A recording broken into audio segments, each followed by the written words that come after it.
Hello बच्चों। आज मैं आप लोगों को डीओई की तरफ से जो आपको मिशन मैथमेटिक की वर्कशीट मिलती है ना, तो यहाँ पर हमारे पास 8 अगस्त की असेसमेंट वर्कशीट आई है चैप्टर नंबर 2 की। चैप्टर नंबर 1 की हम ऑलरेडी कर चुके हैं, वो भी चैनल पे अपलोड है। चलिए चैप्टर नंबर 2 की वर्कशीट स्टार्ट करते हैं। यहाँ पर आप लोगों को पता ही है कि ये सारी असेसमेंट वर्कशीट्स बहुत इंपॉर्टेंट है, प्री बोर्ड के लिए भी और आपके जो हाफ ईयरली होंगे उनके लिए भी, प्लस बोर्ड के लिए भी। तो अच्छे से प्रिपेयर कीजिएगा। देखिए यहाँ आपसे कह रहा है क्वेश्चन नंबर 1 to 5 आपके पास MCQ क्वेश्चन है, तो पहले उन्हें अटेम्प्ट कर लेते हैं। तो कह रहा है what is the quadratic polynomial whose sum and product are respectively √2 and 1/3। कह रहा है पॉलिनोमियल खुद बनाओ, क्वाड्रेटिक पॉलिनोमियल जिसके सम ऑफ जीरोज और प्रोडक्ट ऑफ जीरोज आपको दे रखे हैं। तो अगर आप देखें तो सम ऑफ जीरोज और प्रोडक्ट ऑफ जीरोज जब हमें दे रखे होते हैं तो एक छोटा सा हमारे पास फॉर्मूला होता है। वो क्या होता है यहाँ पर देखो, अगर मैं सम ऑफ जीरोज की बात करूं तो वो होता है -b/a। तो ये आपको दे रखा है यहाँ पर √2, तो -b/a ये आ गया। ठीक है। अब अगर मैं यहाँ पर प्रोडक्ट ऑफ जीरोस की बात करूँ तो वो होता है c/a, तो वो हो जाएगा 1/3। अब अगर आप यहाँ ध्यान से देखो तो a की वैल्यू यहाँ 3 है और यहाँ 1 है, और a की तो सेम ही होगी ना। मैंने यहाँ पर दोनों जगह 3 से इंटू कर दिया। बस a की वैल्यू निकल गई मेरी 3, b की वैल्यू निकल गई मेरी 3√2 माइनस का लिख। ठीक है। और c की वैल्यू देखो यहाँ से कंपेयर करोगे तो 1 आ रही है ना। अब पॉलिनोमियल बना दो ax² plus bx plus c से, तो 3x² माइनस 3√2 x प्लस का 1, तो डी आपका आंसर हो गया। क्लियर। चलिए क्वेश्चन नंबर 2 पे आते हैं। क्वेश्चन नंबर 2 से पहले मैं आप लोगों को एक चीज़ बताना चाहूँगी। जैसे कि मैंने अभी आपको बोला कि असेसमेंट वर्कशीट्स बहुत इंपॉर्टेंट है, हर चैप्टर की ज़रूर कीजिएगा। तो ये तो आपको करनी ही करनी है। इसके साथ साथ आपको जो प्रीवियस ईयर के पेपर होते हैं ना, जो बोर्ड में आए हुए पेपर हैं लास्ट 10 ईयर्स के, वो भी आपको सॉल्व करने बहुत ज़रूरी है। उससे आपको पता चलता है कि एग्ज़ाम का पैटर्न प्लस एग्ज़ाम में जो लैंग्वेज आती है क्वेश्चंस की वो कैसे आती है। तो यहाँ पर एक बहुत ही अच्छा CBSE का ही लास्ट 10 ईयर का सॉल्व क्वेश्चन पेपर है ये, स्पेशली क्लास 10th के लिए। ओसवाल गुरुकुल का ही हमारे पास पेपर है, जिसमें आपको इंग्लिश, मैथ, साइंस और हिस्ट्री एक ही बुक में चारों सब्जेक्ट्स मिल जाएंगे। प्लस जो सिलेबस अब इशू हुआ है ना लेटेस्ट, उसी पे बेस्ड है। ठीक है, एक बार जल्दी से देख लेते हैं। इसमें जो सेट्स आपको मिलने वाले हैं ना, वो आउटसाइड दिल्ली और दिल्ली दोनों के मिलने वाले हैं। जैसे अगर मैं इंग्लिश की बात करूँ तो पेपर 2024 से शुरू है यहाँ पर, और लास्ट आपके पास पेपर 2014 तक है। सारे जितने भी सेट होंगे वो भी, plus outside Delhi plus Delhi, सब चीज़ आपको इसी में मिलेगी। सेम ऐसी मैथ्स का पैटर्न है, सेम साइंस का पैटर्न है, और सेम ही आपके पास SST का पैटर्न है। ठीक है। लैंग्वेज बहुत इजी है, ऐसा नहीं है कि बहुत मुश्किल लैंग्वेज में इसके सॉल्यूशन दे रखे हैं, बहुत आसान लैंग्वेज में दे रखे हैं, आप इजीली इन्हें समझ सकते हो। तो इसकी बाय लिंक मैं नीचे आपको डिस्क्रिप्शन में दूंगी, आप वहाँ से ज़रूर देखिएगा। इस बुक से रिलेटेड आपको कुछ भी पूछना हो तो कमेंट करके मेरे से ज़रूर पूछिएगा। चलिए आते हैं अपने क्वेश्चन नंबर 2 पे। कह रहा है if 8 is a zero of the polynomial. Again आपको कह रहा है 8 जो है इस पॉलिनोमियल का जीरो है, तो अदर जीरो बताओ। तो देखो अगर हम यहाँ देखें, a की वैल्यू 1 है, b की वैल्यु -7 है, और c की वैल्यू -8 है। जो मेरा प्रोडक्ट ऑफ जीरोज होता है वो क्या होता है, c/a। तो उसका एक 0 8 दे रखा है, दूसरा मैंने बीटा मान लिया।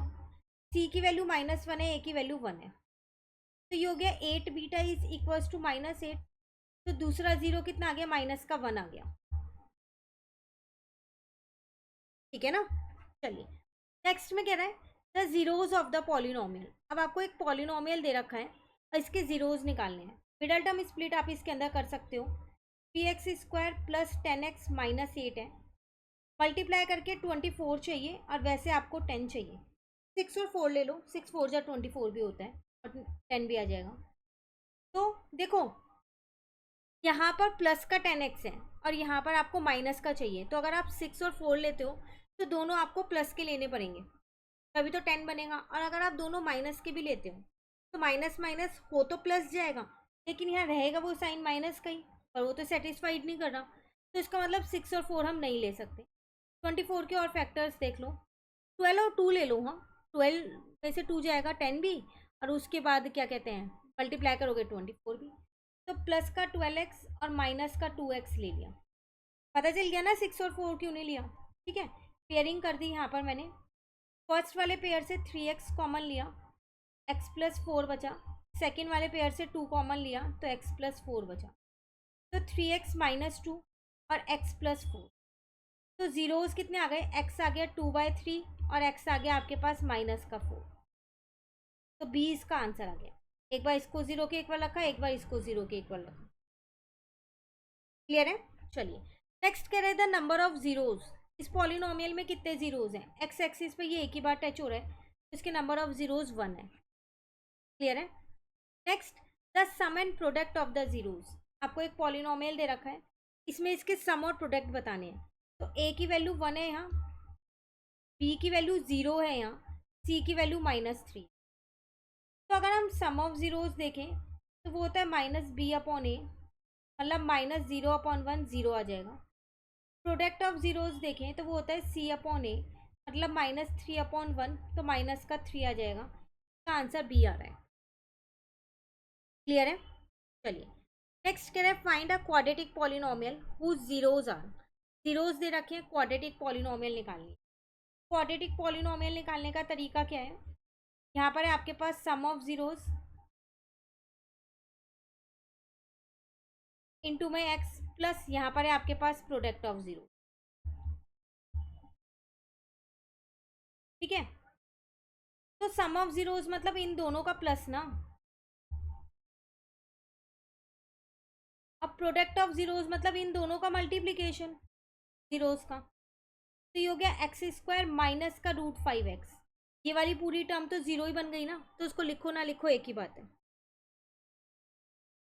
ठीक है, आप चाहो तो इसको +0 लिख दो, पर लिखो नहीं लिखो एक ही बात रहेगी। क्लियर है?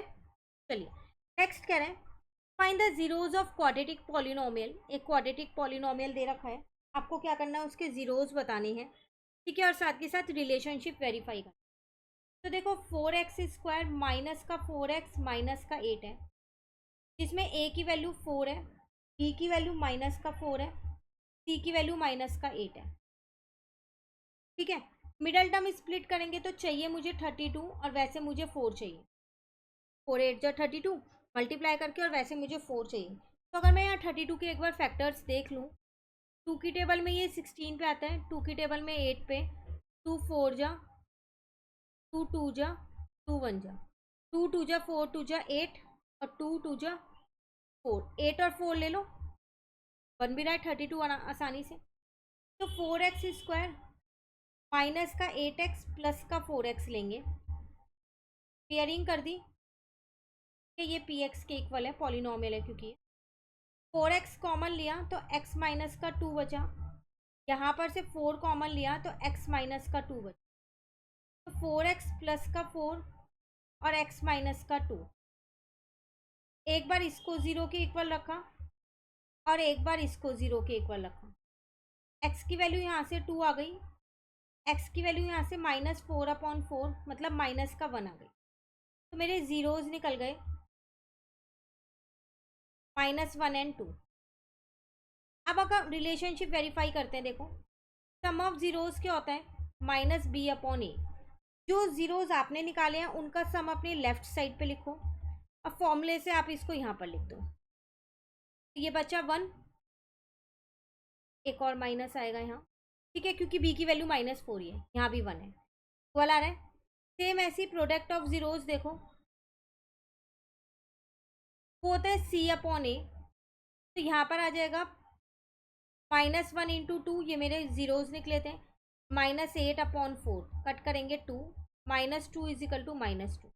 हैंस वेरीफाइड, रिलेशनशिप भी वेरीफाई हो गया फॉर्मूले से। और जो हमने जीरोज निकाले हैं दोनों से आंसर सेम आ रहे हैं, सम ऑफ जीरोज के भी और प्रोडक्ट ऑफ जीरोज के। क्लियर है? चलिए नेक्स्ट कह रहे हैं find a quadratic polynomial whose sum and product of zeros are this. Again quadratic polynomial ही बनाना है, x² minus sum of zeros into में x plus product of zeros, x² minus -√2 plus √2 into में x और √2 minus का और plus का √2। तो देखो ये वाली टर्म तो 0 बन गई पूरी, तो इसको मत लिखो, तो यहाँ पर आ जाएगा -2, रूट 2 को रूट 2 से मल्टीप्लाई किया 2 और माइनस का साइन ऐसे ही है, तो ये बन गया आपका पॉलिनोमियल। क्लियर है? तो ये थे आपके पास असेसमेंट वर्कशीट। कहीं भी दिक्कत लगे कमेंट करके ज़रूर पूछिएगा। Thank you.